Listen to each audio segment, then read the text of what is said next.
Buenas tardes. ¿Se me oye bien? Estupendo. Vamos a ser puntuales, así que todavía tenemos que esperar un par de minutillos por si hay alguien que se engancha justo a la hora que habíamos previsto. Con esta música que nos ha puesto Rafa, hemos entrado con energía. Tenemos por delante una tarde entera para disfrutar de la ciencia y de la cerveza. En los bares esta vez no podrá ser.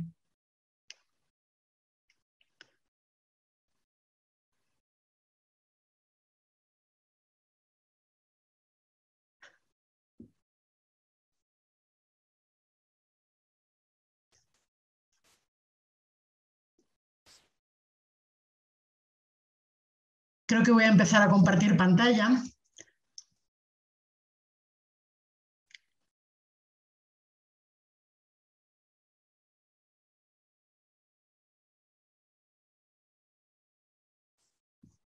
¿Se ve bien, verdad? ¿Todo correcto? Muy bien, muy bien. Esto de ser puntual es terrible. Llevo mirando el reloj desde hace media hora. Pero la puntualidad es la precisión total.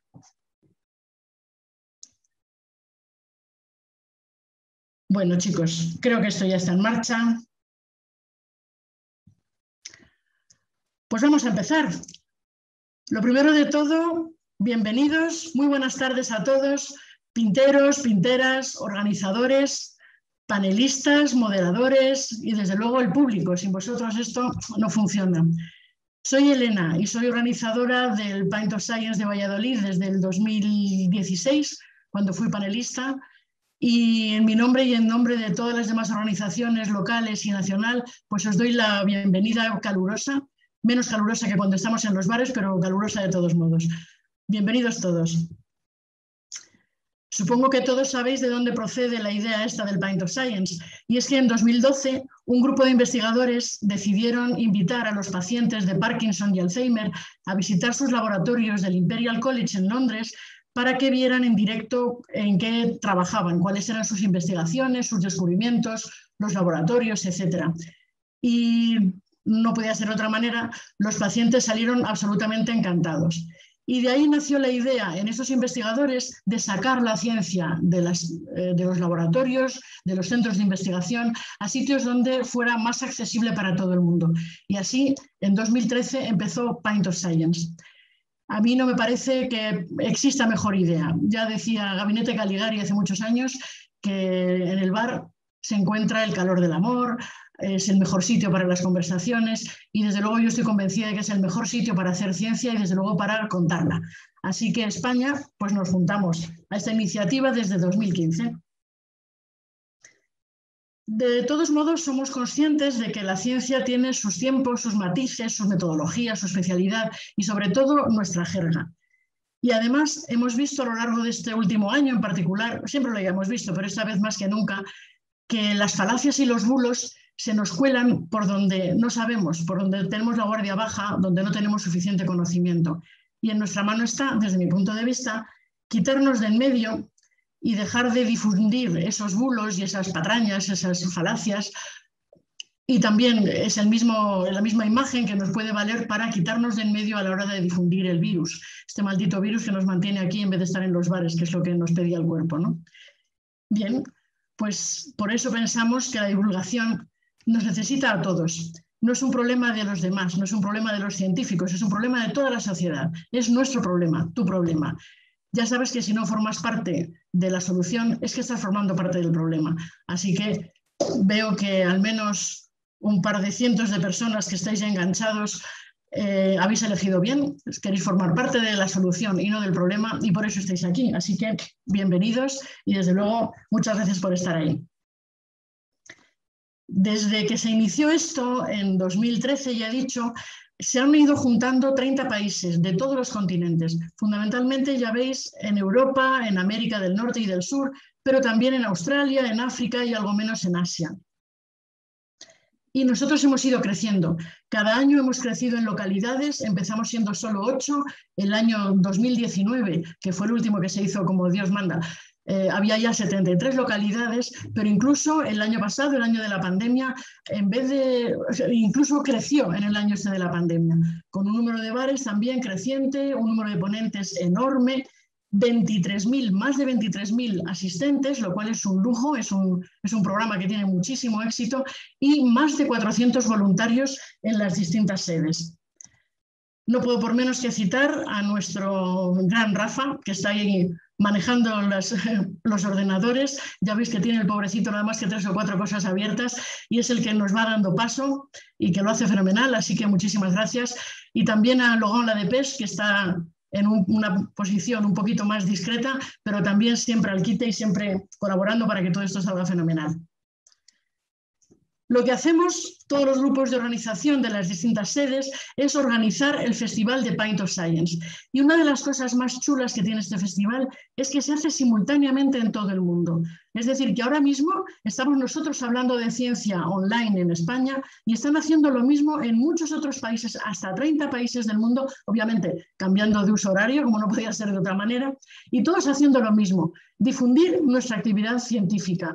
Difundirlo a partir del protagonista, no un divulgador profesional, que también tiene su rol, no lo critico, pero que nosotros hablamos solo de lo que estamos haciendo en nuestros laboratorios, de una forma absolutamente cercana al público y en un ambiente lo menos académico posible, como son los bares. Esta vez no ha podido ser, tiene que ser online, pero hemos mantenido la idea de tener una plataforma de intercambio directo con los investigadores. Tenemos 6 áreas temáticas y 3 días. Las 2 primeras se trataron ayer. Las temáticas de átomos y galaxias, Take Me Out. Hubo unas charlas preciosas. Si no tuvisteis la ocasión de verlas, ya sabéis que están en nuestro canal de YouTube y la podéis volver a ver o verlas por primera vez. Mañana tendremos Nuestro cuerpo y mente maravillosa. Y hoy nos vamos a centrar en el planeta Tierra y en nuestra sociedad. Las temáticas de hoy van a tratar de temas desde los dinosaurios, los suelos congelados de la Antártida, los problemas o las soluciones del plástico, ahora nos lo contarán. Hablarán de las enfermeras, de la relación entre el arte y el feminismo o de los lingüistas, de qué hacen para adivinarnos el pensamiento. De estas 79 localidades que digo que están ya sumadas en España a esta iniciativa, en esta ocasión, hoy tenemos representadas a 6. Los ponentes vienen de San Sebastián, Donostia, Zaragoza, Burgos, Tarragona, Alcalá de Henares y Almería. Veis que estamos bien distribuidos por toda la geografía. Habíamos prometido y hemos vuelto. Habíamos prometido volver y hemos vuelto. No de la forma que nos hubiera gustado más, lógicamente, preferimos estar en los bares. Tenemos que agradecer también a nuestros patrocinadores, Jóvenes Nucleares, IFIMAC, Vadillo. Y queremos hacer una mención especial a la asociación Alenta, que son los que nos han hecho estos magníficos trofeos que estáis viendo aquí y que aunque seguramente no lo veáis bien en la pantalla, yo os digo que están firmados. El mío en particular lo firma Javier Olmos y desde aquí le mando un fuerte abrazo. A ver si pronto nos dejan y nos podemos dar ese abrazo en vivo y en directo, que es lo que todos deseamos. Uno de estos trofeos va a ser sorteado entre todos los participantes de hoy, todos los asistentes. Así que estar atentos porque podéis ser los agraciados. Y la verdad es que mola un montón. Por último, quería deciros que no debéis utilizar la mano alzada porque no podemos atender, somos muchísimos y no podemos atender esta función. Pero sin embargo podéis mandar todos vuestros comentarios en el chat. Spoiler, nos gustan los piropos, nos encantan los comentarios positivos y estamos dispuestos a recibir todas las cosas bonitas que nos queráis decir a través del chat. Y por último, quiero decir que tendremos abierto el chat de preguntas y respuestas en el que podéis dirigir vuestras preguntas a los ponentes y también podréis votar cuáles son vuestras preguntas favoritas, las más interesantes, las más curiosas, las que más os llaman la atención, etc.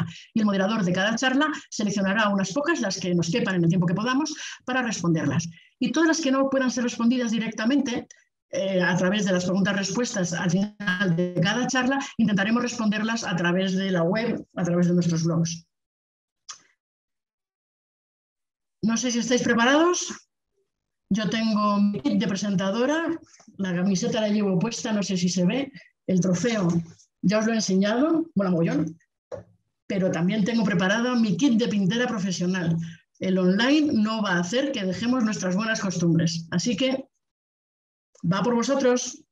Ups, no sé si se ve, creo que no se ve mucho, aquí se ve un poco. Va por vosotros. Y por si acaso no os ha dado tiempo a preparar las palomitas, yo las comparto con vosotros amablemente. Sin más, voy a dar el paso a la primera ponencia, que viene desde Burgos. Buenas tardes, Davinia. No se te oye, Davinia. Vale, es que tenía el micro desconectado. Decía que buenas tardes a Elena y a todos los que estáis aquí escuchándonos hoy. No sé si puedo empezar a presentar ya al ponente o... Claro. ¿Sí? Vale, pues entonces me gustaría compartir pantalla para presentar a... Lo que pasa es que no me deja... Bueno, pues no me deja compartir pantalla, así que lo voy a hacer sin el PowerPoint que tenía preparado, en el que os iba a presentar a Francesc Gascó, que es el representante de Burgos esta tarde. Estoy muy contenta de estar aquí hoy con todos vosotros y con Francesc, porque bueno, pues Burgos es la primera vez que participa en este festival y bueno, pues estamos muy contentos de poder participar con todos vosotros esta tarde. Francesc es... perdón, es que al no tener el PowerPoint me he quedado un poco así en blanco, me recupero rápido. Francesc Gascó Lluna es más conocido en redes sociales como el Paco Zoico y es licenciado en Biología por la Universidad de Valencia, también es doctor en Paleontología por la Universidad Autónoma de Madrid y actualmente investiga arcosaurios fósiles en el Grupo de Biología Evolutiva de la UNED. Además, es miembro de la Junta Directiva de la Sociedad Española de Paleontología y profesor del Máster en Divulgación Científica de la Universidad Isabel I en Burgos. Si queréis saber más sobre él, podéis seguirle en su canal de YouTube, El Pacozoico, o en su podcast Dinobusters, Cazadores de Dinos. También forma parte de la comunidad Escenio, que divulga ciencia de forma creativa. Y además de todo esto, además de su investigación y de su canal de YouTube y de su podcast, también encuentra tiempo para escribir y ha sido coautor de unos cuantos libros, como la saga Jurásico Total o el libro La paleontología en 100 preguntas. Recientemente ha publicado su último libro, que se llama Eso no estaba en mi libro de historia de los dinosaurios y que podéis adquirir en cualquier plataforma de venta online.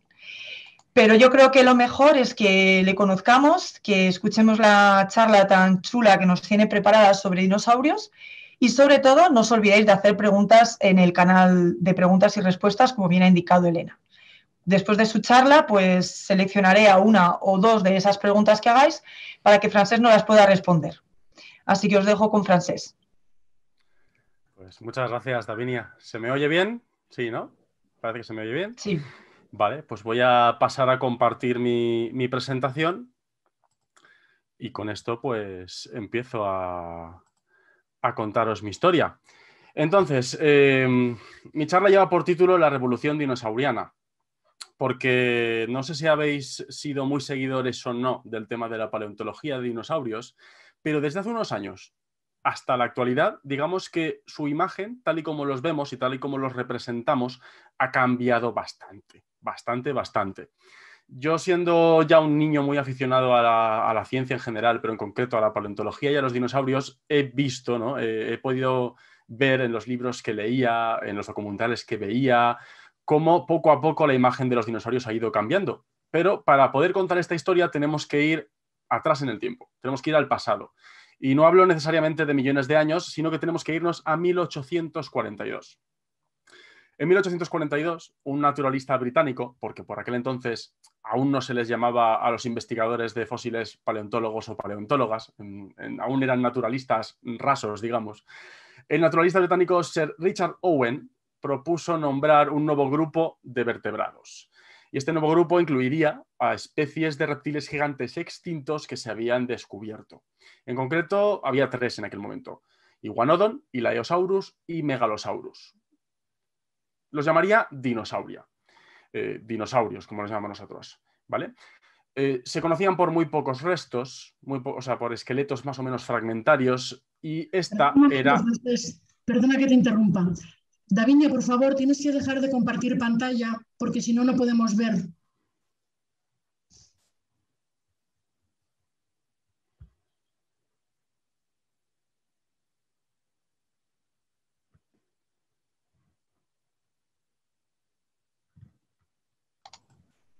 Hola, estaba diciendo que yo veo perfectamente a Francesc y yo no estoy compartiendo pantalla. Vale, espera, a ver. ¿Ahora sí que se ve?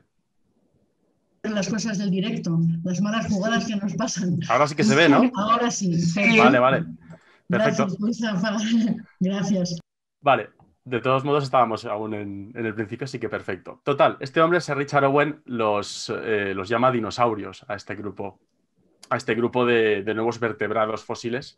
Y esta, no sé si la estáis viendo, esta es la imagen que se tenía en aquel momento de estos animales.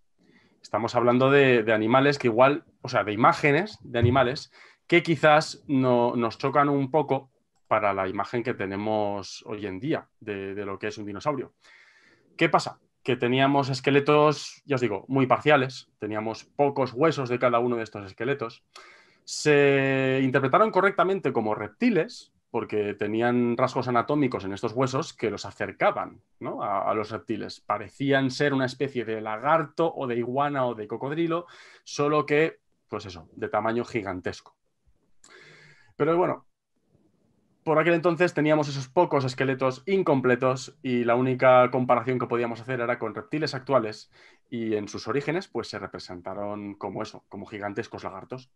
Owen por aquel entonces ya reparó en que sus extremidades parecían ser muy robustas y aparentemente rectas, como las de los mamíferos, como nosotros mismos, que tenemos las extremidades por debajo del cuerpo, de manera que nuestra locomoción es mucho más eficiente, tenemos el centro de gravedad mucho más controlado mientras andamos. De manera que desde Owen se empezaron a representar los dinosaurios de esta manera.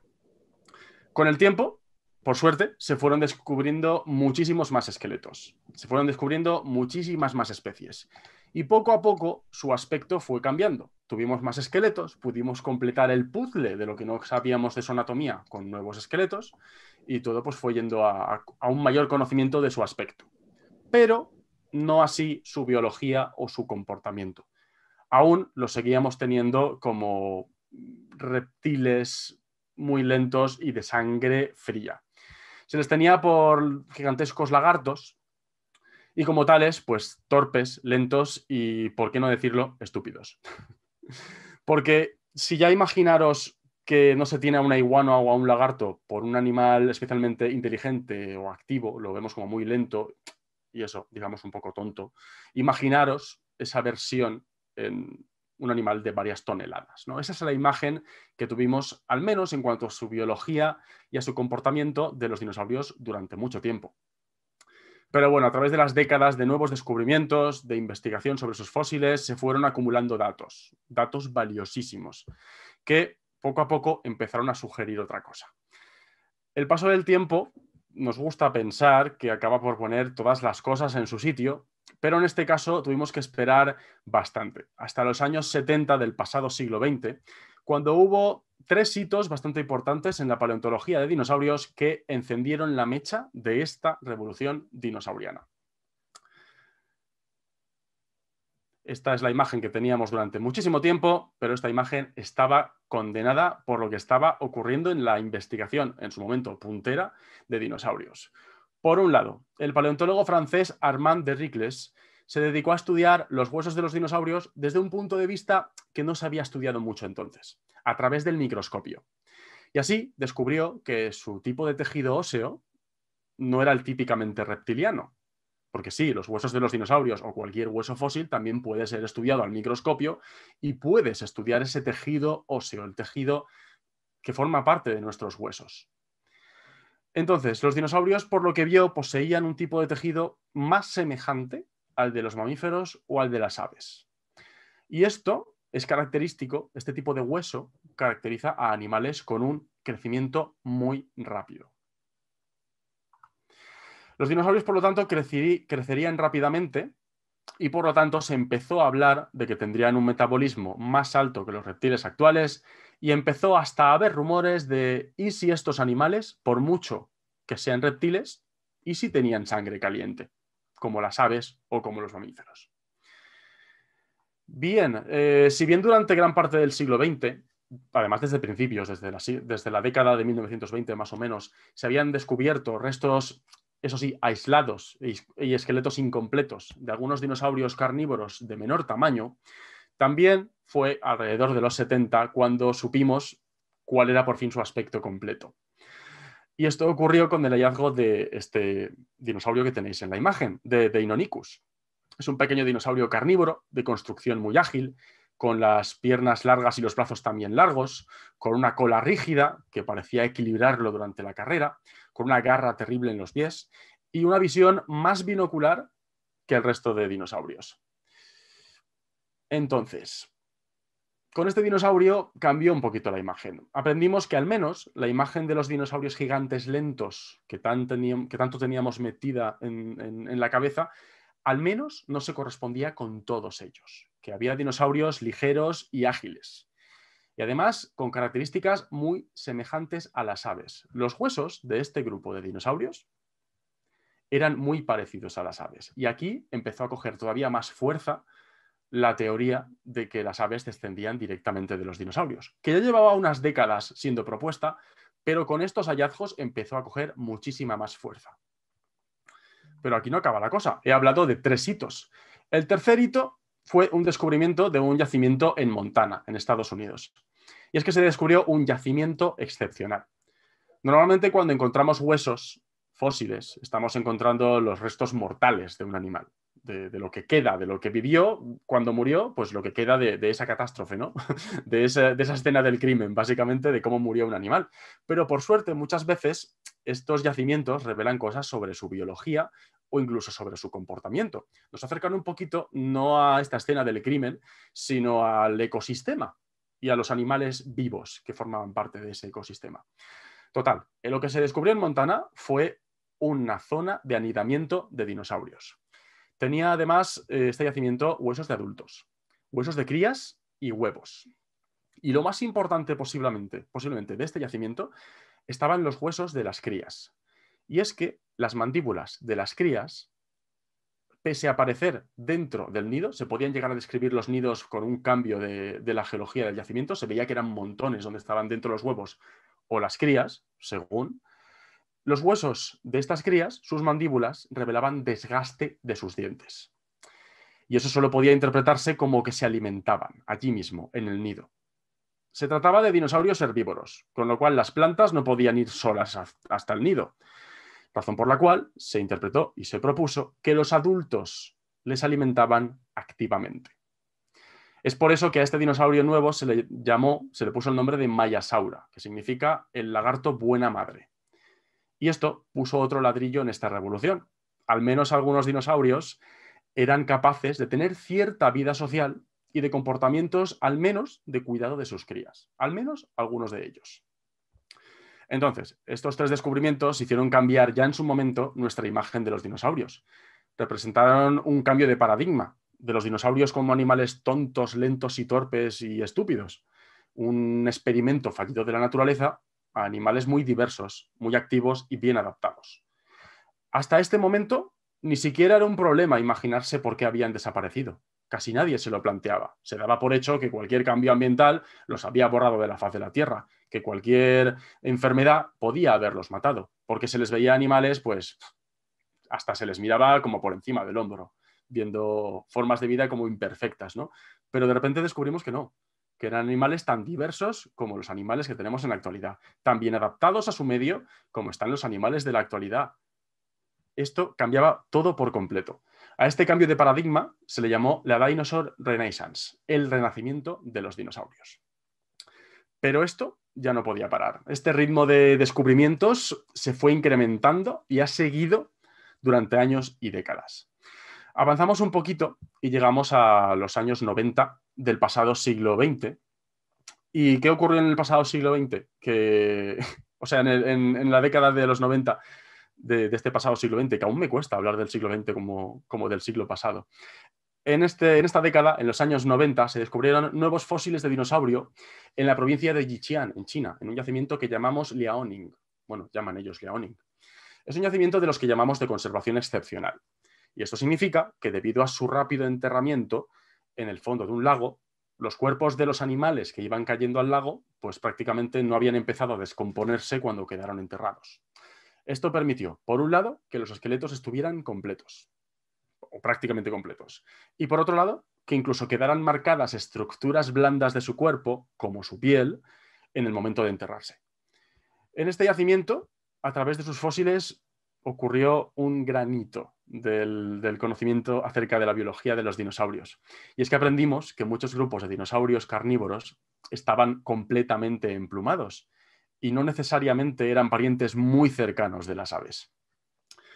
De hecho, tan estrecha es la relación de los dinosaurios con las aves que el límite es bastante arbitrario. Se ha definido por zoólogos y por paleontólogos para poder entenderse. Decimos, a partir de estas características ya es un ave y si no, pues no lo es. Y es que resulta que hoy en día consideramos que las aves son tan dinosaurio como un brontosaurio, como un tiranosaurio. Y muchos de ellos ya sabemos que tenían las plumas que las aves simplemente usaron para el vuelo. Y no es la única característica. Los huesos huecos que usan las aves para poder volar, ¿no? Para poder ser ligeras y volar, ya los heredaron de los dinosaurios, ya los tenían los dinosaurios y ellos usaron estos huesos huecos para poder hacerse gigantes sin necesidad de necesariamente pesar mucho. Pero el tren de la revolución dinosauriana ya no para y seguimos dándolo todo. Hasta hace poco solo podíamos soñar, por ejemplo, con imaginar de qué colores habrían sido los dinosaurios. Ahora hasta eso estamos descubriendo. Por ejemplo, gracias al estudio de estos fósiles excepcionales de dinosaurios emplumados al microscopio electrónico, estamos encontrando sus melanosomas. Y los melanosomas son unos orgánulos que encierran los pigmentos y se encuentran en las plumas de las aves. Y dependiendo del tamaño, proporción y forma de estos melanosomas, contienen un pigmento u otro. Y por correlación, se ha podido llegar a proponer la coloración de algunos dinosaurios emplumados. Pero es que la cosa no solo se queda en los emplumados. En algunas impresiones de piel escamosa estamos encontrando trazas de sus pigmentos mediante espectroscopía. Esto ya es flipante, esto es alucinante y me pone los pelos de punta. Estamos descubriendo, lo fuerte es que estamos descubriendo que no todo se pierde en la fosilización. Estamos viendo que el registro fósil conserva muchas más cosas de las que creíamos o de las que veíamos a simple vista. Por ejemplo, las biomoléculas. Hemos encontrado proteínas de hace unos 100 millones de años en huesos de dinosaurio. Y apenas hace un año se detectó la presencia de trazas, eso sí, trazas, de su ADN. Nada secuenciable, pero tenemos trazas de algo que fue el material genético, de restos del material genético de dinosaurios.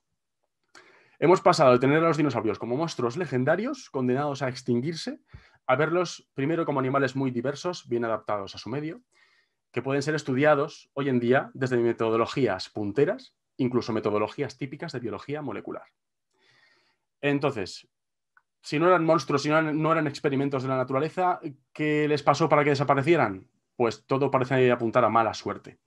En los años 80 del pasado siglo XX, descubrimos, por ejemplo, depósitos de iridio por todo el mundo.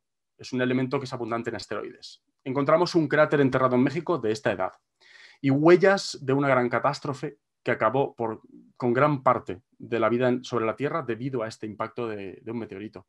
Solo los dinosaurios más pequeños, que ya habían alzado el vuelo, que podían buscar alimento por más áreas y que podían aislarse de las condiciones hostiles por poseer plumas, sobrevivieron. Y los llamamos pájaros. Todos los demás se extinguieron. Entonces, nosotros nos sentimos súper cómodos en nuestro propio mundo. Podemos creer que estamos muy bien adaptados, pero nosotros y nuestros ecosistemas no somos tan diferentes, según hemos aprendido, de aquellos que colapsaron hace 66 millones de años. Y es que la revolución dinosauriana llega hasta nosotros mismos, en forma de reflexión. La lección de que hasta la especie dominante en el planeta puede desaparecer de la noche a la mañana. Una lección que yo llamo de humildad que encontramos fosilizada en la roca. Y con esto he terminado.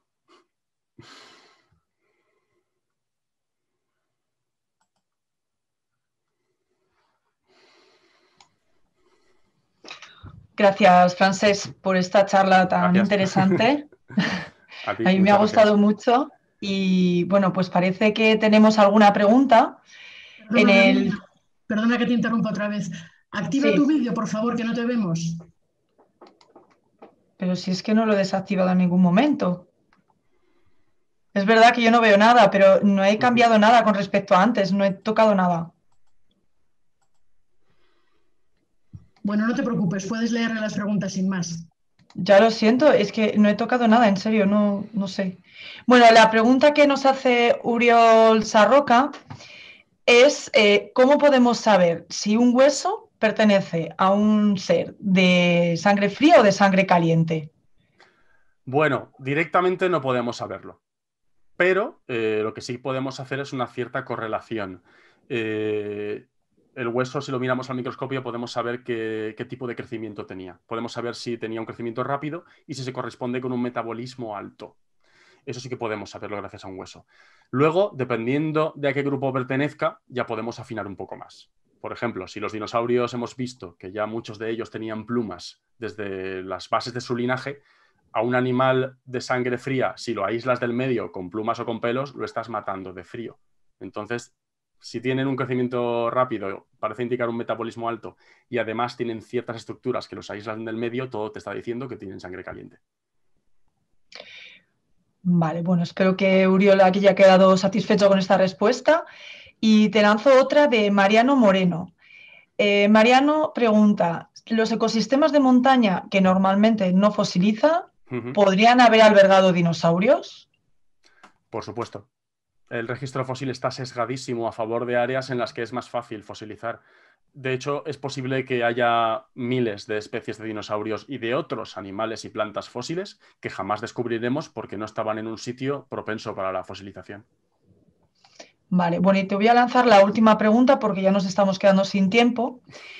Viene de Katie Bocardo y más que una pregunta pide tu opinión sobre la nueva especie de dinosaurio que se ha publicado hace poco, la Tolophus galorum.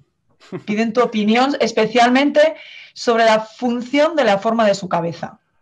Wow, bueno, a ver, este dinosaurio, resumiendo, para que lo sepan todos los demás, es uno de estos dinosaurios que llamamos comúnmente de pico de pato, que nosotros llamamos hadrosaurios, y en concreto de una familia que nosotros llamamos lambeosaurinos, y que son básicamente picos de pato con cresta. La mayoría de estos dinosaurios varían mucho en formas de cresta. Y lo más probable es que la variedad en formas de cresta entre especies pues tuviera un sentido más social, básicamente. Sí que se han hecho estudios de acústica de que como estas crestas, cuando estaban huecas, estaban conectados con la fosa nasal, igual podían haber sido una cámara de resonancia. Pero cuando no hay cámara de resonancia, los cambios de formas en la cresta pueden, sin más, ser asociados con algún tipo de función social, ¿no? Vale, pues yo creo que lo vamos a dejar aquí porque nos hemos quedado sin tiempo. Había más preguntas, vale. pero es imposible responderlas a todas hoy. Así que pido disculpas al resto de personas que se han quedado sin respuesta. Pues nada, Elena, te paso el turno. Pues muchísimas gracias, Francesc, por esta charla tan interesante sobre los dinosaurios. Tengo que reconocer que yo hasta hace un ratito pensaba que a mí los dinosaurios me cansaban un pelín, pero he descubierto que son muchísimo más interesantes de lo que yo pensaba y sobre todo me ha encantado como, no sé, la cabra tira al monte, ¿no? A mí lo que me mola es la diversidad y veo que la interacción entre técnicas tan diversas y tan sumamente ajenas o alejadas las unas de las otras pueden contribuir a entender muchísimo mejor algo tan antiguo, tan lejano y tan poco fácil de estudiar como son los dinosaurios. Así que nada, me ha encantado tu charla. Muchísimas gracias. Gracias a Davinia también, a pesar de los problemas técnicos. Muchísimas gracias por contribuir a que esto funcione perfectamente. No me quiero enrollar porque ya sabéis que tenemos un programa muy apretadito, así que voy a dar directamente la palabra a nuestros corresponsales en Alcalá de Henares. Rocío. Muchas gracias, Elena, y buenas tardes a todos desde Alcalá de Henares. Paso a contaros así muy brevemente cómo aterriza el festival aquí en Alcalá de Henares. La primera edición se celebra en 2017, 2 años más tarde del aterrizaje del festival aquí en España. Se celebró el primer año en un bar, en un único bar, el Willands. Desde aquí un saludo para ellos. El siguiente año lo celebramos en 2 bares y al siguiente en 3 bares. Entonces, aprovecho este momento para proponer un brindis virtual por esos bares que el año pasado permanecieron cerrados y que no pudieron abrirnos las puertas para celebrar el festival. Y bueno, paso a compartir, a ver si no tenemos ningún problema, compartir pantalla para nuestra presentación del siguiente ponente. Vamos a ver.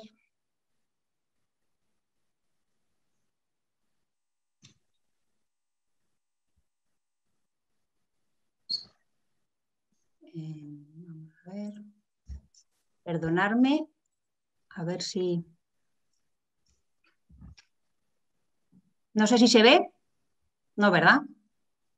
¿Se ve? Sí, se ve. Vale. Bien, pues como decía, bueno, paso a presentaros a Miguel Ángel, que es nuestro siguiente ponente, y que os quería comentar que le conocemos gracias a 2 personas de nuestro equipo de Alcalá de Henares, que son Carlota y Marta. Ellas eran estudiantes, estudiaban ambientales, Miguel Ángel era su profesor y nos hablaron fenomenal de él, nos dijeron que era un profesor excelente y que era una persona increíble. Así que tenemos la suerte de conocer a Miguel Ángel, que además de ser un gran investigador, es un docente de esos que dejan huella y una persona dispuesta a colaborar y a dejarse liar para participar en estos eventos. Miguel Ángel de Pablo es geólogo por la Universidad Complutense de Madrid y doctor por las Universidad Rey Juan Carlos y la Universidad Complutense. Aunque ejerció como geólogo de exploración minera y en geotecnia, su carrera profesional la ha desarrollado como docente investigador. Actualmente es profesor titular de universidad en la Facultad de Ciencias de la Universidad de Alcalá, donde imparte clases en el grado de Ciencias Ambientales, del que también es decano adjunto. Desde 1996 investiga sobre la geología de Marte, utilizando para ello los datos de las misiones de exploración planetaria de las agencias NASA y ESA, siendo actualmente miembro del equipo científico de la misión Curiosity de NASA. En este campo se ha centrado en la realización de cartografía geológica y geomorfológica de áreas volcánicas y con glaciares de Marte, con el fin de estudiar la evolución del agua en ese planeta y su relación con el clima.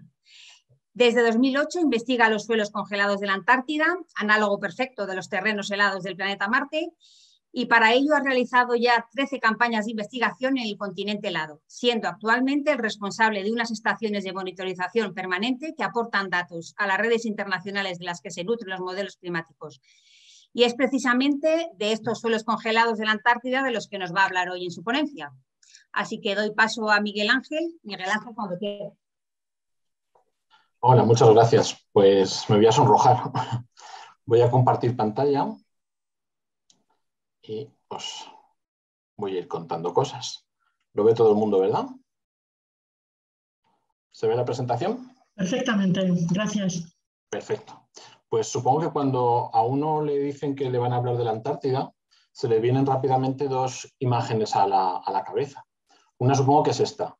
Los pingüinillos, ¿no? Esas aves nadadoras tan graciosas que a todo el mundo le caen bien y que tanto representan al continente. Y la segunda supongo que es esta, hielo. Hielo por todas partes, por doquier, cayendo en cascada desde las zonas más altas del continente, escurriendo como si fueran en forma de glaciares hasta que llegan al borde del continente, donde forman esas paredes de hielo de a veces de centenares de metros de espesor. A veces estas paredes de hielo se van resquebrajando, se rompen y generan icebergs, unas veces pequeñitos, otras veces grandes y otras veces monumentales. Pero la Antártida no es solo eso. Casi toda la Antártida, el 98% es hielo, casi 4.500 metros de espesor en algunos puntos, pero también está caracterizada por zonas que están libres de hielo. Todas estas zonas marrones que se ven salpicando parte del continente son zonas en las que el hielo se ha retirado tras la última era glaciar y nos ha dejado expuesto el territorio. Esas zonas, pues a veces son nunataks, los picos de las montañas, otras veces son los acantilados de los frentes costeros, otras veces son las playas, algunas veces más anchas, otras veces más estrechas, de piedras o de arena. Incluso en otras ocasiones son centenares de kilómetros cuadrados tierra adentro, como decía, resultado del retroceso de los hielos tras la última era glacial. También en la Antártida podemos encontrar los llamados valles secos, valles en los que por las circunstancias y las configuraciones locales el hielo se ha retirado dejando expuesto el territorio. En estas zonas tienen todo tipo de relieves, pero siempre están azotados por los fuertes vientos, con morfologías desérticas, pero de un desierto helado en el que hace mucho frío en invierno y mucho frío en verano, donde la vegetación apenas se desarrolla y cuando lo hace son en forma de pequeños parches, de musgos, de líquenes, incluso de algunas herbáceas, pero anecdóticas. Son precisamente estas vegetaciones las que nos permiten saber que estamos en la Tierra. Si no fuera por este pingüinillo y este verde que vemos aquí, no distinguiríamos muchas veces estos paisajes de la superficie de Marte, por ejemplo. Las imágenes que nos envían las sondas enviadas a ese planeta nos muestran un montón de similitudes con el continente antártico. De hecho, estas zonas libres de hielo de la Antártida se utilizan muchas veces para hacer estudios de análogos, entender cómo funciona la geología en este sector de la Antártida nos ayuda a entender qué está pasando en los suelos helados que también hay en el mar. Pero si observamos estas zonas libres de hielo con un poquito más de detenimiento, observamos rasgos como este. Esto no es que haya venido alguien con un martillo a machacar una piedra, sino que es la piedra que se ha desintegrado como resultado de numerosos ciclos de congelación y de descongelación, consecuencia del paso del verano al invierno o del día a la noche. Pero no solo cosas que ocurran a una roca de manera aislada, sino que ocurre a veces a macizos rocosos completos. Se machacan, se trituran, se fragmentan como consecuencia de esas variaciones de temperatura. Cuando los suelos son mucho más arenosos o granulares, lo que nos encontramos son morfologías como esta. Los suelos parecen que se han organizado ellos mismos, separándose los cantos más gruesos de los más finos. Esto es completamente natural y se llaman suelos ordenados. Y, como decía, es el resultado de los procesos de congelación y descongelación. A veces los patrones son mucho más complicados y dan lugar a estas morfologías tan curiosas, llamadas círculos de piedras, en un alarde de originalidad extrema, que no son el resultado del aterrizaje de naves extraterrestres, sino procesos de congelación y descongelación. Cambios de volumen en el suelo generan que las partículas se vayan reordenando. Vamos a ver cómo se produce esto. Si nosotros tenemos el terreno sometido a las duras condiciones climáticas de la Antártida, el terreno se congela hasta una cierta profundidad, a veces centenares de metros. Durante el verano, la radiación solar lo que hace es que ese suelo pueda descongelarse. Pero este ciclo se repite continuamente y a veces el suelo que se congela, el terreno que se congela, llega a gran profundidad, no tanta como a la que llega la descongelación durante el verano. Cuando esto se repite durante muchos ciclos, cientos, miles de años, al final lo que tenemos es una organización en dos capas. Una capa superior, cerca de la superficie, que llamamos capa activa, por esos cambios de volúmenes que hace que en la superficie se formen esas morfologías que les acabo de enseñar en fotografías. Debajo de esta lo que nos encontramos son los suelos permanentemente congelados, suelos que no se descongelan nunca, ni en verano. El espesor que tiene cada una de estas capas es muy variable. La capa activa puede ser de unos pocos centímetros a un par de metros, mientras que el permafrost puede llegar a centenares de metros. En todo caso, estos espesores varían en función de las condiciones climáticas, del clima actual, pero también del clima pasado en la Antártida. También depende de la presencia o no de nieve, cuando llega, cuando se va, de la presencia de vegetación. Estas dos cosas hacen de aislante del suelo. Y, por supuesto, de qué tipo de materiales tenemos, si tengo roca, si tengo sedimentos, si tiene materia orgánica, incluso si tiene agua. ¿Qué es lo que estamos viendo en la Antártida en los últimos años? Es que están empezando a aparecer más manantiales en zonas donde antes no los había. Incluso se están formando arenas movedizas en muchos puntos. Y estamos viendo estructuras como esta, colapsos del terreno. Eso es un indicador de que es el permafrost que está ahí debajo, se está degradando, se está descongelando. Al descongelarse, la capa activa que está por encima se compacta y se hunde. ¿De acuerdo? Esto que en la Antártida estamos empezando a ver ahora es algo que no es nuevo en el Ártico. Y permítanme que pegue un salto de polo a polo. El año pasado, con todo esto de la pandemia, pues a lo mejor no nos hemos fijado mucho en las noticias, pero en los periódicos aparecían noticias como esta. Formación de grandes cráteres en las zonas de Siberia o el aumento de las dimensiones de otros, que se unían a noticias tan aparentemente desconectadas como vertidos de combustible en ríos de Siberia, un gran deslizamiento en Noruega que arrasó con medio barrio, alerta de tsunamis en Alaska precisamente también por deslizamientos de tierra, o incluso una gran oleada de incendios en Siberia. Aunque aparentemente todo eso está desconectado, todo es el resultado de algo, la degradación del permafrost en el Ártico, ¿vale? Y esto es algo que se viene viendo en el Ártico desde hace 50, 60 años. Ellos están ya acostumbrados al colapso de las infraestructuras, a que se les colapsen edificios o incluso haya que abandonar ciudades enteras porque colapsan, o que se dañan las vías de comunicación, ya sea el ferrocarril, las carreteras o incluso los oleoductos. De hecho, una rotura de un oleoducto de estos es el que generó el vertido en el río en Siberia que les enseñaba hace un segundo. Estos son solo la punta del iceberg. Hay otros muchísimos daños colaterales asociados al derretimiento del permafrost. No me voy a meter muchos en ello, pero les recomiendo que se vean el reportaje que hizo el año pasado la corresponsal de Televisión Española en Rusia, precisamente sobre el permafrost y todos los problemas que había, incluso de salud, asociados al derretimiento del permafrost. Pero uno de los elementos clave, por lo que es muy importante el permafrost, especialmente en los últimos años, es su relación con el clima. Cuando el permafrost contiene materia orgánica, esta materia orgánica está congelada e inerte. Pero si el permafrost se degrada y se convierte en capa activa, esa materia orgánica empieza a descomponerse de manera totalmente natural. Pero ese proceso de descomposición lo que nos genera son gases como el CO2 o el metano, gases de efecto invernadero, gases que contribuyen a aumentar la temperatura de la atmósfera, que si sube la temperatura de la atmósfera contribuye a que se funda más permafrost, es decir, la pescadilla que se muerde la cola, ¿verdad?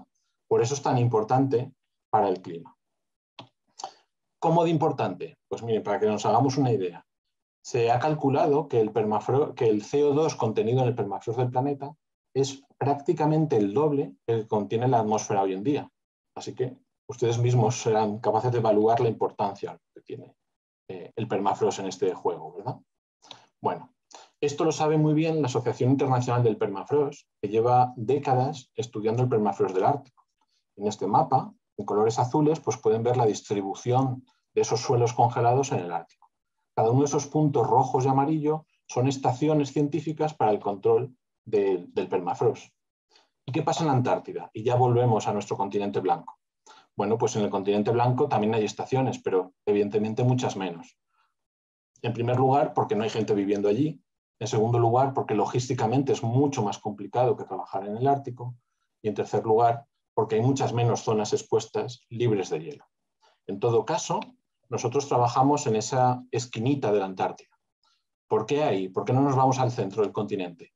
Porque ahí es donde las temperaturas, aunque siguen siendo frías, son menos frías. Y por tanto, si hay un problema de calentamiento global, ahí es donde primero lo vamos a notar.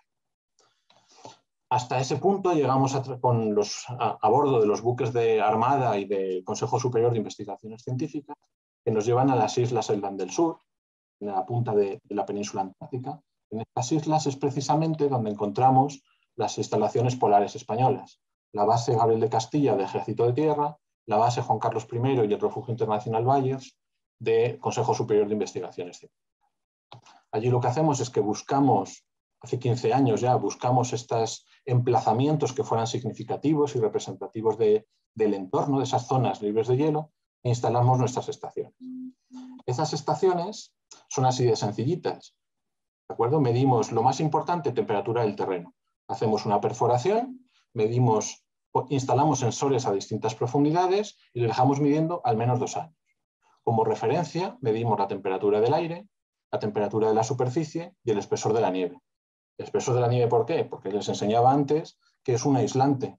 Aquí, sin ninguna vegetación, ese es el único aislante que tenemos entre la atmósfera y la superficie.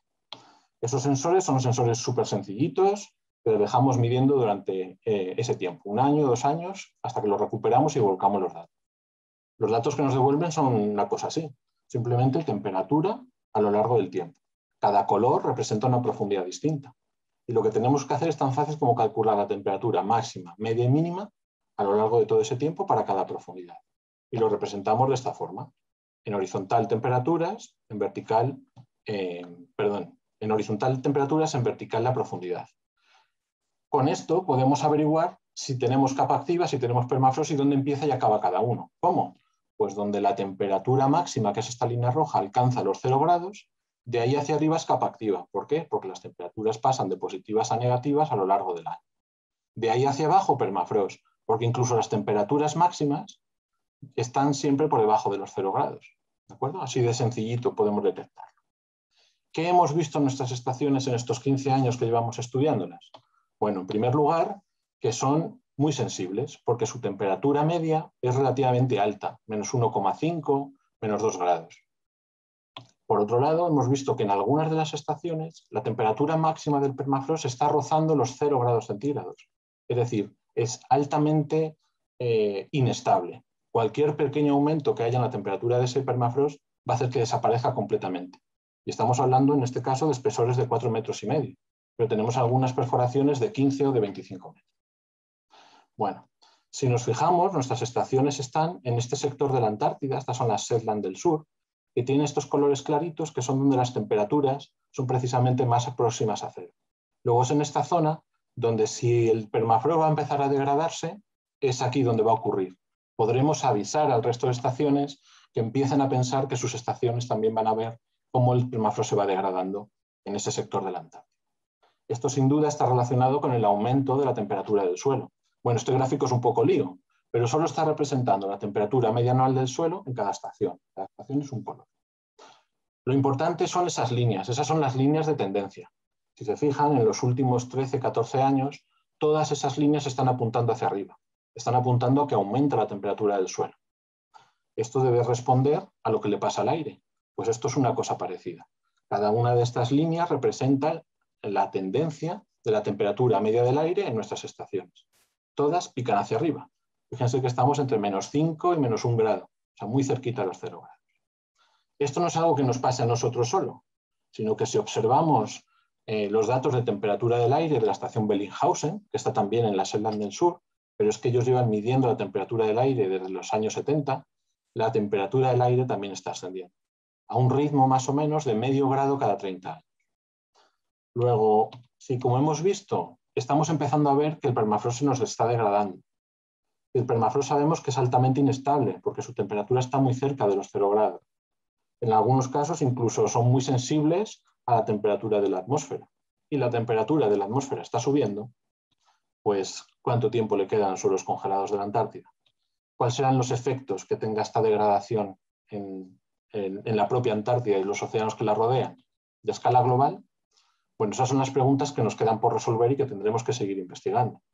En todo caso, cuando vuelvan a oír hablar de la Antártida, no solo piensen en el hielo, sino también en esas pequeñas zonas libres de hielo que también contiene el continente y que guardan en secreto uno de esos elementos clave que nos van a ayudar a entender qué le pasa y cómo evolucionará el clima del planeta.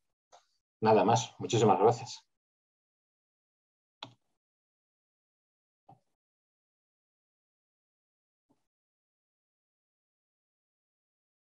No te oigo, Rocío.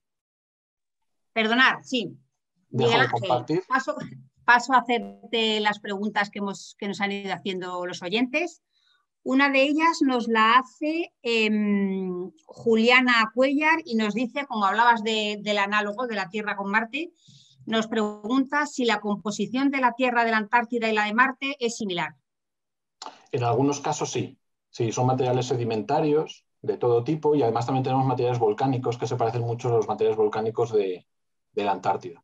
Luego, no solo hay analogía en cuanto a condiciones climáticas, que hace mucho frío en los dos, con diferencia en Marte mucho más, menos 80 grados, en la Antártida menos 50 en el peor de los casos, pero también los materiales son muy similares. Y de hecho en Marte también hay permafrost, también hay capa activa. O sea que sí, hay muchas similitudes. Vale, otra pregunta que nos realiza Mariano Moreno. ¿Qué nos puede enseñar el estudio de los suelos de la Antártida sobre la búsqueda de vida en Marte? Pues fundamental. Hay microorganismos en esas condiciones que les he enseñado, aparentemente tan inhóspitas, hay organismos que están viviendo tan tranquilamente en los suelos congelados o en el interior de las rocas. Bueno, si entendemos cómo esos organismos han sido capaces de adaptarse, nos pueden dar pistas de dónde podríamos buscar formas de vida en Marte. La superficie está esterilizada, pero debajo, en ese permafrost marciano, podría haber formas de vida. Luego, entender cómo funcionan en la Tierra nos dará pistas a saber dónde podemos buscar en Marte. Y bueno, una cosa, un dato curioso que veo por aquí, que nos comenta Keili Bocardo, que dice qué se necesita hacer para ser enviado en investigación a la Antártida. Estudiar mucho. Bueno, hay muchísimos campos que estudian en la Antártida. En la Antártida no solo estudiamos geólogos, sino biólogos, climatólogos, ambientólogos, médicos, astrónomos, físicos, matemáticos, estadistas. Entonces, bueno, pues estudiar algo en el que la Antártida nos permita obtener datos de forma más o menos limpia. Están menos afectados por la actividad antrópica que podemos encontrar en otros puntos del planeta. Pero cualquier cosa es válida para ir a la Antártida. Y una última pregunta. Nos la realiza Mariano Moreno. ¿Qué nos puede enseñar el estudio de los suelos de la Antártida sobre la búsqueda de vida en Marte? Esa me la acabas de hacer, me parece. Ah, perdona. Perdona, está justo ahí abajo. ¿Se está liberando también metano en la Antártida con contribución al efecto invernadero? No, y esa es una de las cosas clave. En la Antártida no hay suelos orgánicos, no hay materia orgánica, salvo en las pequeñas colonias de pingüinos, que puede haber, no sé, 10, 15 centímetros, 20 centímetros de suelo en sentido edáfico. En el resto de la Antártida no lo hay. Tenemos roca, sedimento suelto. Entonces, en la Antártida no se estaría produciendo una gran emisión de CO2 y de metano. Entonces, ¿por qué estudiarlo en la Antártida? Precisamente porque no hay esas emisiones y precisamente porque tampoco hay vegetación que nos interfiera entre lo que la energía, la temperatura que le pasa de la atmósfera al suelo. Luego nosotros servimos en la Antártida como blanco, como referente. Esos datos se los pasamos a la gente que trabaja en el Ártico y las diferencias que vean saben que es el efecto de la vegetación, de los suelos orgánicos. De acuerdo, pues yo creo que con esto terminamos el turno de preguntas. Darte las gracias, Miguel Ángel, y decirte que aquí tienes una voluntaria por si tenéis algún huequito en la próxima campaña, que sepas que puedes contar conmigo. Pues muchas gracias, cuento con ello. Muchas gracias. Devuelvo la señal a Elena. Bueno, muchísimas gracias, chicos. Me ha encantado la charla. ¿Se te puede, yo qué sé, se te puede convencer de que me lleves a mí si te mando unas palomitas? Todo es ponerse, todo es ponerse. No, ¿ven? Es que eso de la Antártida me llama un montón. Y aparte veo que aquí hay mucho geólogo y poco biólogo.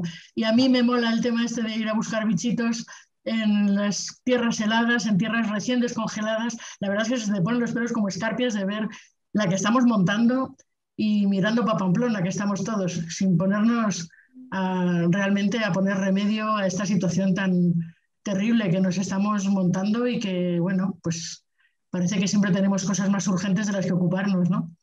En cualquier caso, para el próximo viaje, toma nota de mi teléfono, te lo mando ahora por privado y por favor cuenta conmigo, ¿vale? Si hace falta llevo un cargamento de palomitas, las cervezas también las pongo yo, lo que haga falta. Me lo pones fácil, me lo pones fácil. Bueno, estupendo, me ha encantado la charla. Muchísimas gracias, chicos. No quiero enrollarme porque repito una vez más que tenemos el tiempo un poquito contado, aunque vamos súper bien, somos de un estricto que, guau, alucino. Teníamos que haber terminado a las 19:25 y son las 19:26. Así que vamos a dar paso a la siguiente charla desde Donostia, San Sebastián. ¿Nos escucha Marta? Sí, Elena, te escucho. Hola Marta, bienvenida. Cuéntanos. Buenas tardes. Buenas tardes a todos.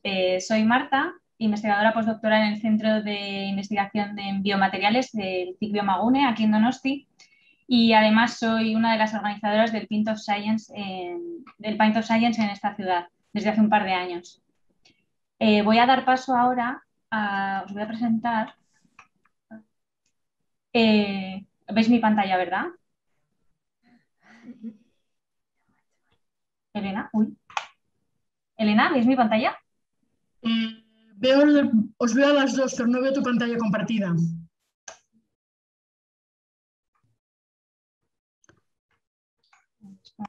Perdona. Ahora sí. Perdonad, ¿eh? Desde aquí, desde Donosti, tenemos el placer de presentaros a Coralie Yandere, que son investigadoras postdoctorales en el Polimat, que es un centro de investigación aquí en nuestra ciudad. Ambas realizaron allí la tesis en polímeros y reciclaje de plásticos y finalizaron en 2019. Y por esas tesis, ambas fueron premiadas por la Real Sociedad Española de Química.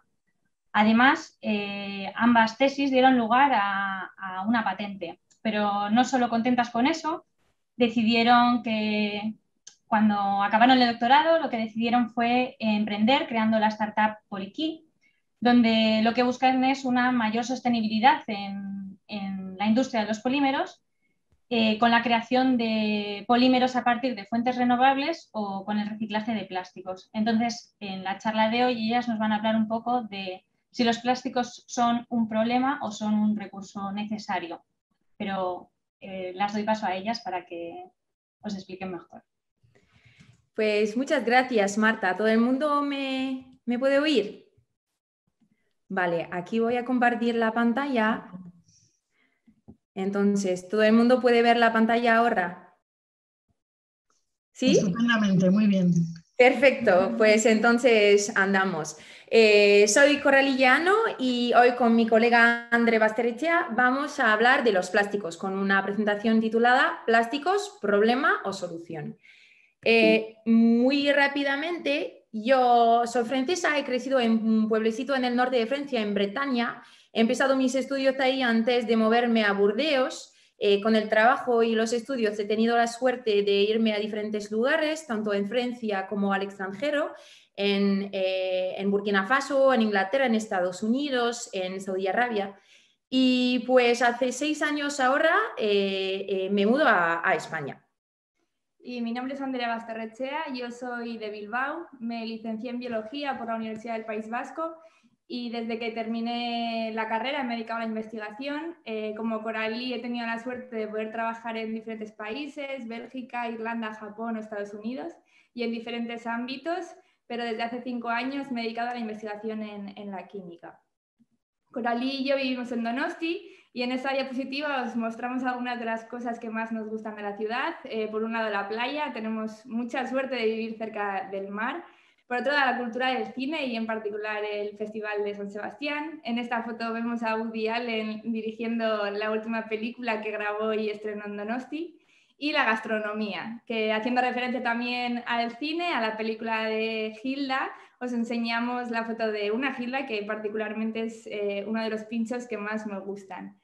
Pero no solo hay ocio en Donosti y buena comida. El año pasado la revista Nature, que es una de las revistas científicas más prestigiosas, publicó la lista de las 200 ciudades con más publicaciones científicas y Donosti se encuentra en el puesto 198, que no está nada mal para una ciudad con una densidad de población de menos de 200.000 habitantes. Volviendo a nuestra historia, Coralie y yo nos conocimos en 2015 cuando comenzamos el doctorado y bueno, como se ha adelantado ya Marta, nos doctoramos en 2019 y fundamos Polikey, una empresa de la que luego os hablará un poco Coralie, pero con la que intentamos hacer que la tecnología que hemos desarrollado en varios años de investigación llegue al mercado. Entonces, antes de preguntarnos si son un problema o una solución, vamos a definir un poco lo que son los plásticos. Digo los plásticos y no el plástico, perdón, porque vais a ver que los plásticos son diversos y son muy diferentes. Pues primero, los químicos no hablan de plásticos, sino de polímeros. Entonces, ¿qué es un polímero? Pues para plantearse un poco lo que es un polímero hay que imaginar un collar de perlas. Para hacer un polímero usamos lo que llamamos monómeros, que son pequeñitas moléculas que asemblamos gracias a una reacción química para obtener un polímero. Exactamente de la misma manera que para hacer un collar necesitamos asemblar, poner perlas una detrás de las otras sobre un hilo. Los polímeros pues son en todo nuestro entorno, en toda nuestra vida cotidiana. Aquí podéis ver una foto de amigos nuestros disfrutando del sol en una terracita en San Sebastián Y pues en esa foto podéis ver un montón de plásticos diferentes. No solo la botella de agua, que es lo clásico que conocemos, de tereftalato de polietileno, sino policarbonato o polietileno de nuestras gafas, los poliésteres de nuestros vestidos, el poliuretano de nuestros zapatos, poliisopreno de los neumáticos de los coches o de la moto, el poliuretano de las ruedas del skateboard. Y solo para daros una cifra, más de 80 polímeros diferentes son necesarios para construir nuestros móviles. Pero entonces, si hay tantos plásticos en nuestra vida cotidiana, ¿por qué son considerados un problema? En esta diapositiva os enseñamos la cadena lineal de producción y uso del plástico. El origen del plástico proviene de la extracción del petróleo, que se transforma en los distintos productos que utilizamos y desechamos. En este proceso hay dos puntos críticos. Uno es al principio de la cadena con la extracción del petróleo y el segundo punto es al final de la cadena con la gestión de los residuos. Comenzamos por el principio. El plástico se obtiene mayoritariamente del petróleo. El 10% del petróleo que se extrae está destinado a la producción de plástico. El problema está en que la extracción del petróleo contribuye al aumento del CO2 en la atmósfera, aumentando el efecto invernadero y contribuyendo al cambio climático. Otro problema es la gestión de los residuos. En esta imagen que fue publicada en National Geographic y que posiblemente muchos de vosotros ya habéis visto, es una foto de un vertedero. Muchos de los residuos plásticos terminan en vertedero o en ríos o en mares, lo cual es un problema evidente para la fauna y para el ecosistema. Otro destino del plástico puede ser la incineración. Las plantas incineradoras. Los plásticos pueden ser incinerados para producir energía, pero este proceso produce la emisión de múltiples gases tóxicos. En esta diapositiva os mostramos algunas cifras importantes del porcentaje de plástico que va destinado a los vertederos, a incineración o al reciclaje, y esta es pues, la media española y la europea. Entonces podemos ver cómo en España destinamos más porcentaje de plásticos al vertedero, en cambio incineramos menos porcentaje de residuos plásticos, pero tenemos casi un 10% más de porcentaje de residuos plásticos reciclados, que no está nada mal. Hasta aquí os hemos mostrado los problemas que generan los plásticos, que son evidentes. Sin embargo, los plásticos también son parte de la solución y nos van a ayudar a conseguir un futuro más sostenible. Y ahora vamos a explicaros por qué. Vamos a viajar un poco al pasado y nos vamos a remontar al origen del plástico, que ya hace casi 100 años. La aparición de los plásticos entre los años 20 y 30 fue una auténtica revolución. Los plásticos empezaron a utilizarse como productos cotidianos, convirtiéndose en un gran elemento de progreso y modernidad. Por ejemplo, la aparición de los tejidos sintéticos. Esto permitió en los años 50 poder acceder a la gente a vestirse adecuadamente, facilitando muchísimo la higiene de las prendas y también, por supuesto, reduciendo el uso de pieles animales. El plástico en la electrónica y en las telecomunicaciones también contribuyó muchísimo a su desarrollo. El plástico no solo forma parte de la parte externa de los aparatos, sino que también forma parte de muchísimas piezas del interior. Y la alimentación. Aquí os enseñamos un brick muy antiguo, pero bueno, son muchísimos los envoltorios que permitieron reducir el despilfarro de comida, alargando la vida útil de los alimentos y facilitando en gran medida pues, y aumentando pues, la calidad de vida de las personas. Entonces, si los plásticos fueron los materiales del siglo XX, ciertamente son también los materiales de predilección del siglo XXI. Ese edificio que podéis ver en la foto es en Arabia Saudí y aunque ahí alcanzamos a los 50, incluso 52 grados regularmente en verano, es uno de los edificios más sostenibles del mundo.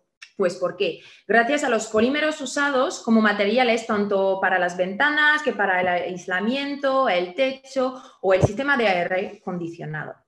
El aislamiento que os he mencionado. Pues nuestros edificios se quedan a una temperatura media todo el año, invierno como verano, gracias a aislamiento hecho notablemente de diferentes materiales plásticos, de diferentes polímeros, que ayudan cada vez más a mejorar el balance energético de los nuevos edificios que construyemos. Los paneles solares también funcionan principalmente gracias a polímeros. Si podemos convertir la energía que viene del sol en energía eléctrica, es gracias a polímeros muy específicos, energéticos, que nos permiten ahorrar, almacenar esa energía. Y finalmente, pues me gustaría descantar un poco los avances en la medicina que fueron permitidos también gracias al desarrollo de polímeros.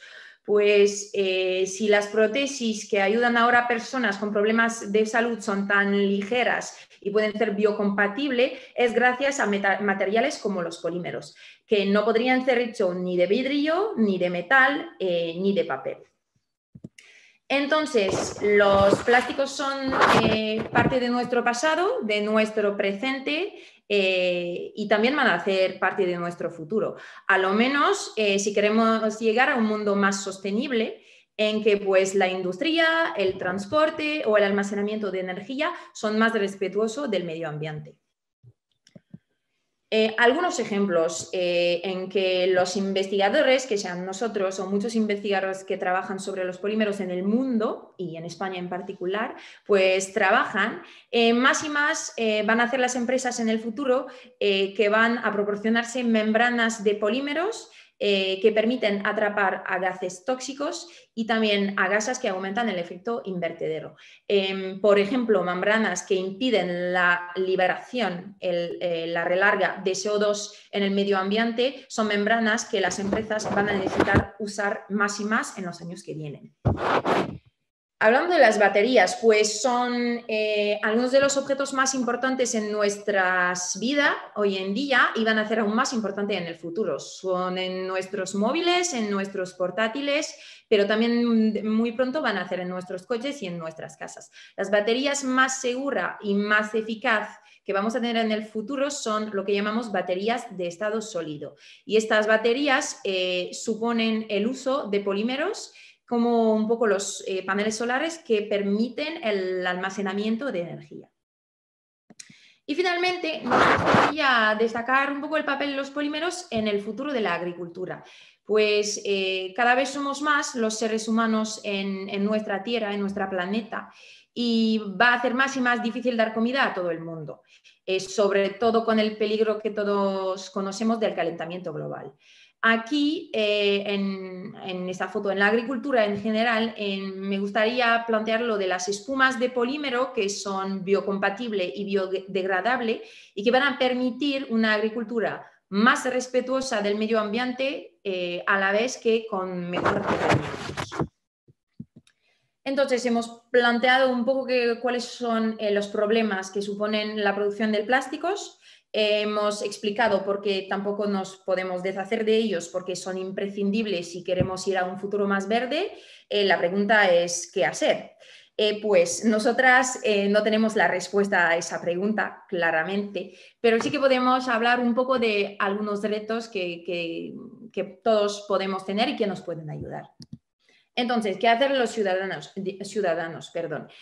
Ciertamente habéis visto esas palabras antes: reducir, reusar, reciclar los plásticos.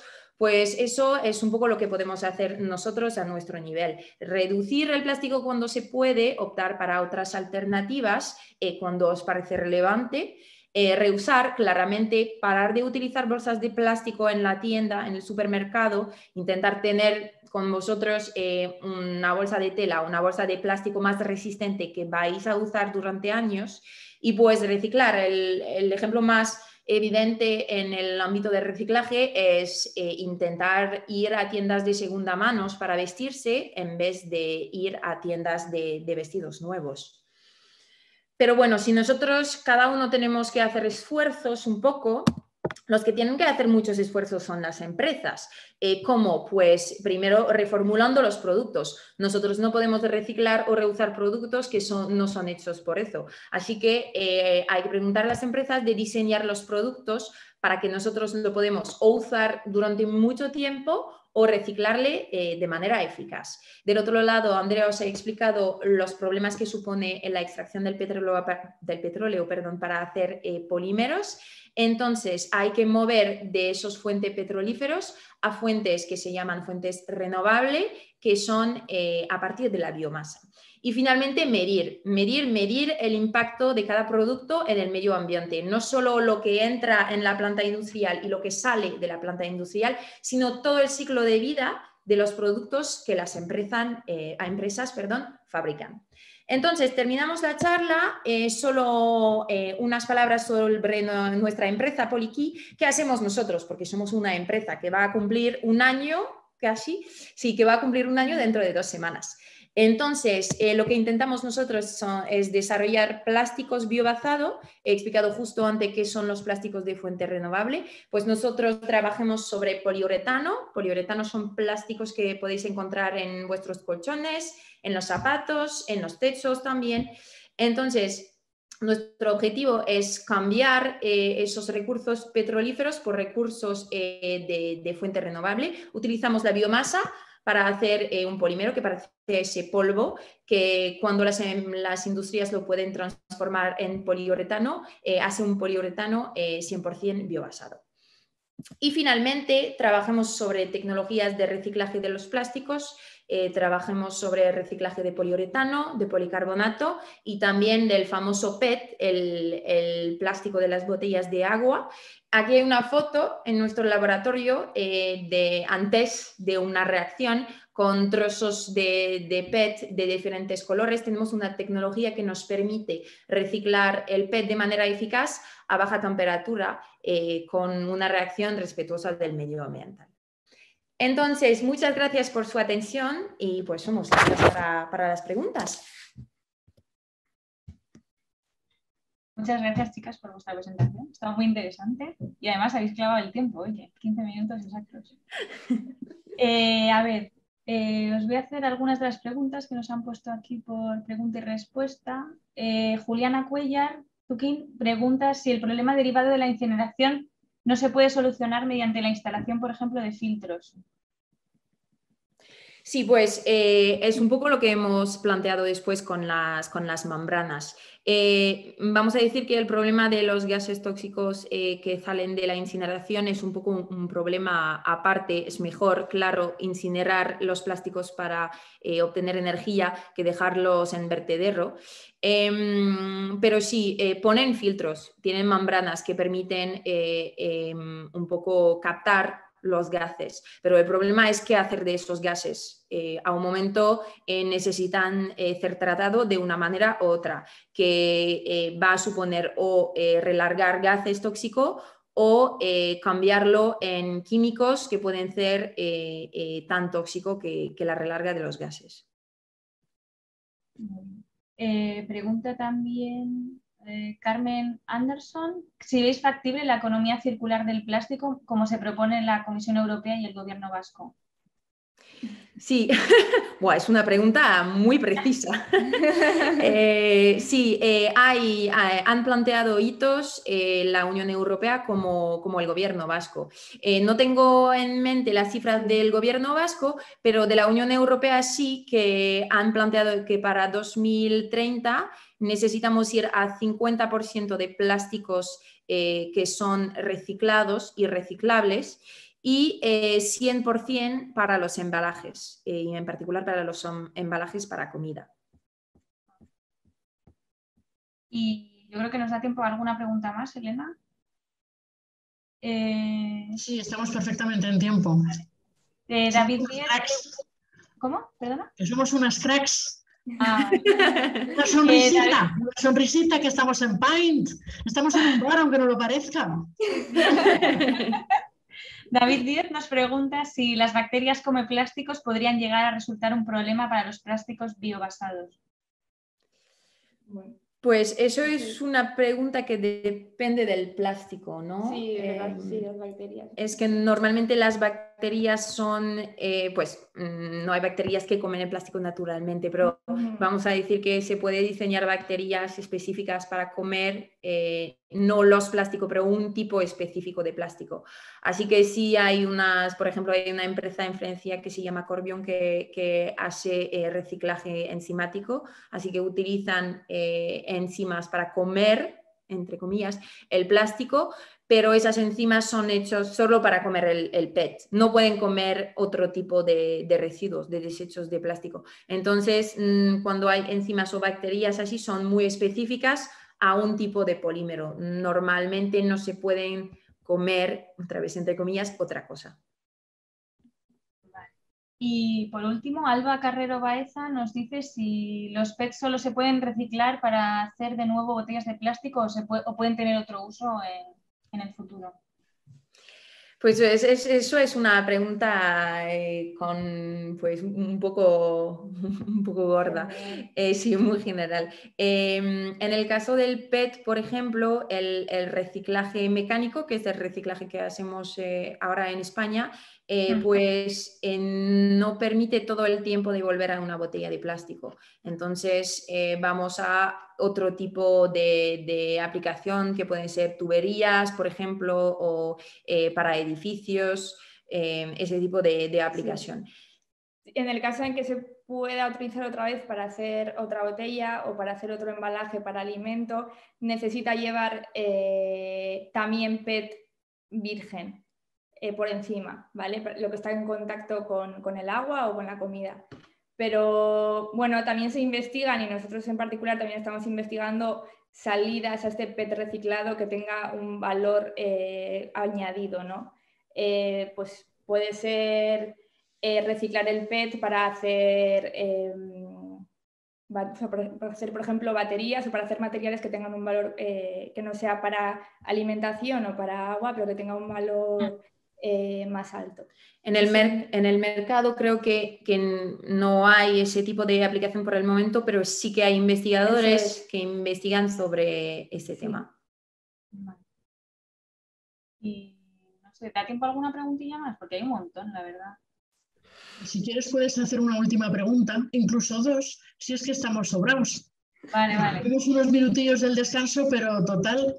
Vale, María José Estrella pregunta si creéis que es mejor el uso de procesos químicos para la degradación de plásticos difícilmente degradables o procesos biológicos. Pues otra vez, en este caso depende de la aplicación final y del tipo de polímeros. En esa presentación no hemos entrado en los detalles de la química, pero cada polímero tiene una cadena, el collar de perla que he explicado al principio, diferentes, porque las perlas al inicio son diferentes. Entonces, dependiente de la fórmula química de esa cadena, va a ser más o menos difícil cortarla y cortarla de manera precisa.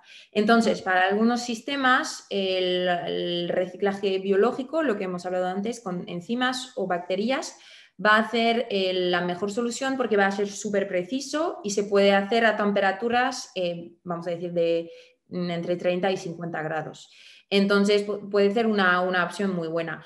El problema es que para tener una bacteria o una enzima que sea tan precisa, se necesita años de investigación y puede necesitar también equipamientos muy caros. A cambio de esto, el reciclaje químico pues es muy diverso también, hay diferentes métodos. Pero puede ser mucho más fácil de aplicar, aunque el problema puede ser que no es muy selectivo. Así que depende del polímero y depende de los parámetros del método, vamos a decir, pero todo es posible. Vale, muy bien, muchas gracias. Pues yo creo que vamos a acabar aquí. Muchísimas gracias por vuestra charla, ha estado muy interesante. Y Elena, te devuelvo la conexión. Pues muchas gracias, Marta.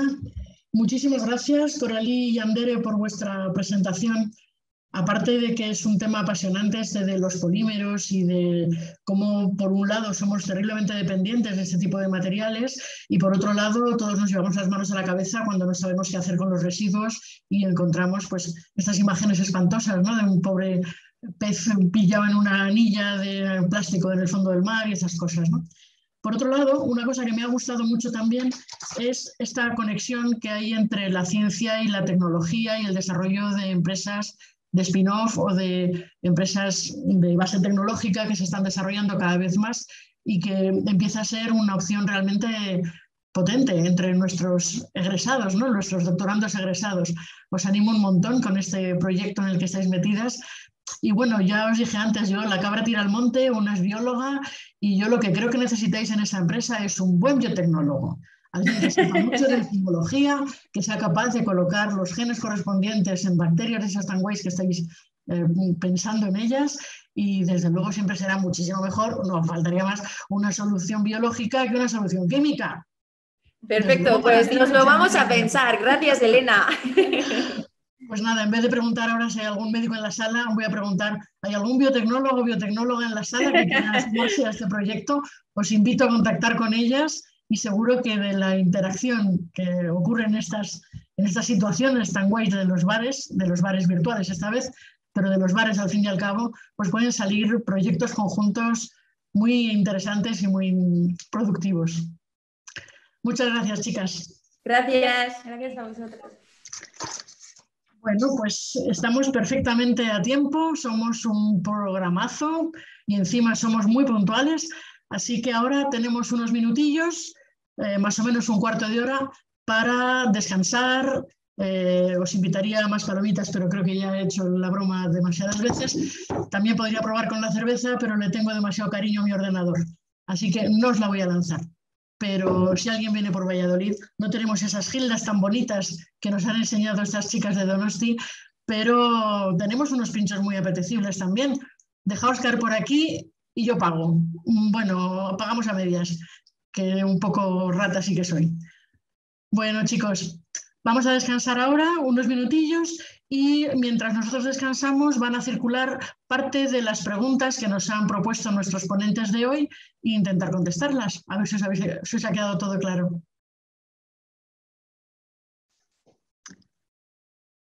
Nos vemos a las 8:10. Hasta ahora.